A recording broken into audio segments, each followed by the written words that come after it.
Alright, it's Curry McKern, reporting from Sydney, and this is broadcast number 1 of the Panto of Paradigms.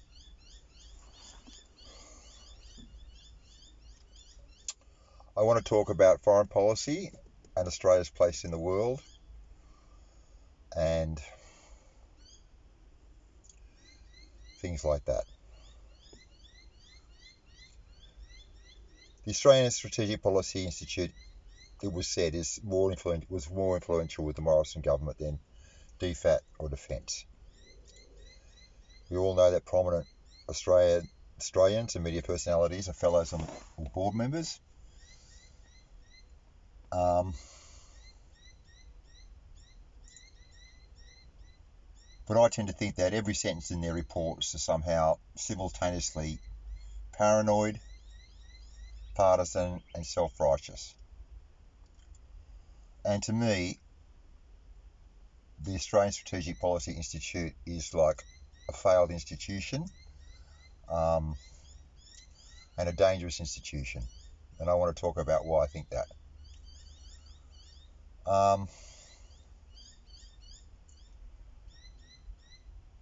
Well, I'd say it's probably an intelligence operation, an opinion management, masquerading as a think tank.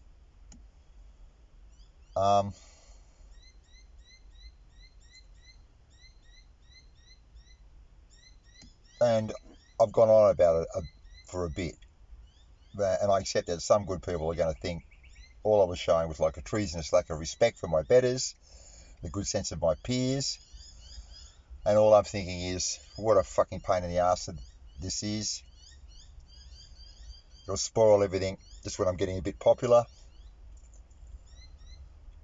But my stated motive for being anxious and concerned about this was that as a retired public servant and once upon a time public library information professional who has taken oaths to serve the people of Australia, I'm obliged to draw attention to malfeasance and mismanagement and undue foreign influence. And I do so as a loyal Australian and out of principled loyal dissent. Look, I've spent time overseas and I travel quite a bit, and in my view, ASPI is like stoking fear in the Australian public about the China threat. At least, that's its least of its crimes. And a typical reaction of my having some experience of travelling in Asia, when it was a formative experience, and offering the assessment that ASPI was stoking fear, would generate a response like, she doesn't even trust what she sees on the ABC anymore. Well, I have to say I don't, especially Bill Birtles and Eric, because they just repeat the same old narrative. But when I turn my research skills to current affairs and geopolitics, I couldn't help but observe that ASPI, from the point of view of an information person recommending ways of finding out things, that ASPI is miserable. From the point of view of transparency, accountability, open-mindedness, saliency, relevance, authority, sense of academic duty, locus of attention, record of authority, allegiance to the spirit of scientific research and free inquiry, capacity for dissent. ASPI is more in the business of concealing than revealing the truth. And that's the rabbit hole I went down, and that's why I'm here. Last year, Marcus Rubinstein wrote an article examining the editing of ASPI's Wikipedia page. He discovered that ASPI considers its remit to include purging all criticism of itself from Wiki. Now, ASPI's response to being the subject of research into its own behaviour was to instruct its law firm to issue a writ of defamation and instruct Marcus that he could not publicly disclose that he had been served by ASPI for defaming them. Meanwhile, Senator Jackson or Rex, I don't know, anyway, a young LNP senator accused him of being a Chinese agent.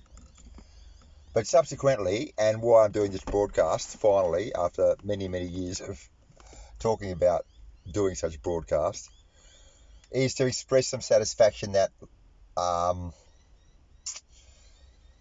Michael West and John Menadue republished the article about ASPI editing their own wiki page. And now they're all involved in they've sued each other for defamation.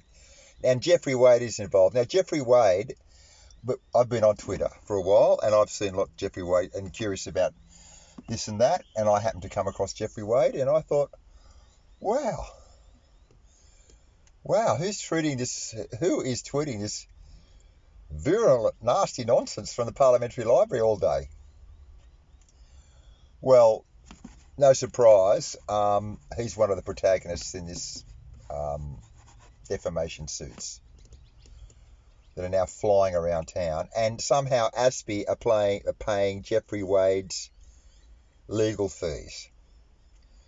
ASPI are paying Jeffrey Wade's legal fees, who sat in the Parliamentary Library tweeting scurrilous accusations about individual Chinese Australians for political advantage for a year. Now, as a former librarian, that offends me for one. Anyway, but it gets worse because ASPI is in the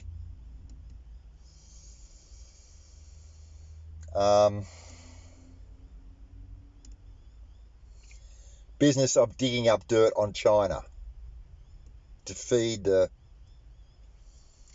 Now,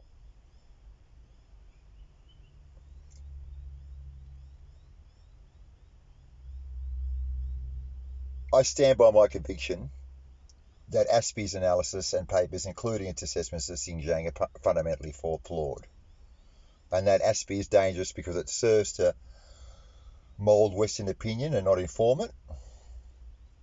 And as I said, that I noticed that Jeffrey Wade was engaged in highly irregular social media activity. And I've got these questions. I mean, what independence can ASPI's office holders demonstrate they have from these conflicts of interest and undue influence from the likes of the State Department, the Defence Department, Lockheed Martin, Thales?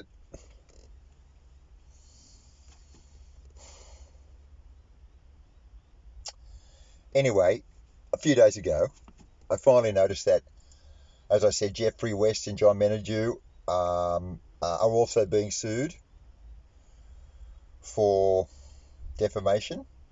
Or, no, they were sent writs threatening suits. And I want to add my voice in support of them, and in particular in support of Marcus Rubinstein. Because all Marcus Rubinstein sought to do is legitimately serve the interests of Chinese Australians, and people have business with China. So, and this is the mad world that we live in, because General Dynamics can, go to the schools and put on presentations of their shiny jet planes, and no one bats an eyelid of that. But if you want to defend the interests of our major trading partner for a fee, well, then you've got to register as a foreign agent. Now, I don't want Australia to be subject to undue foreign influence of any kind.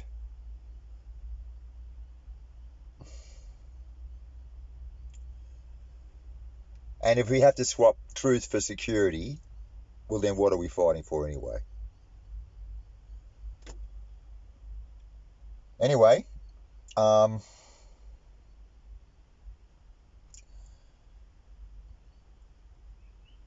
immoral means can't ever result in moral ends.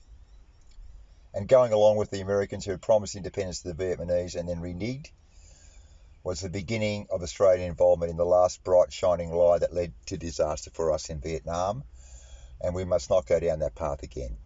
Now, references to the Michael West's presentation and Marcus Rubenstein's article about ASPI editing their own Wikimedia page will be in the program notes. And that's the end of broadcast 1. Thanks so much. Thank you so much.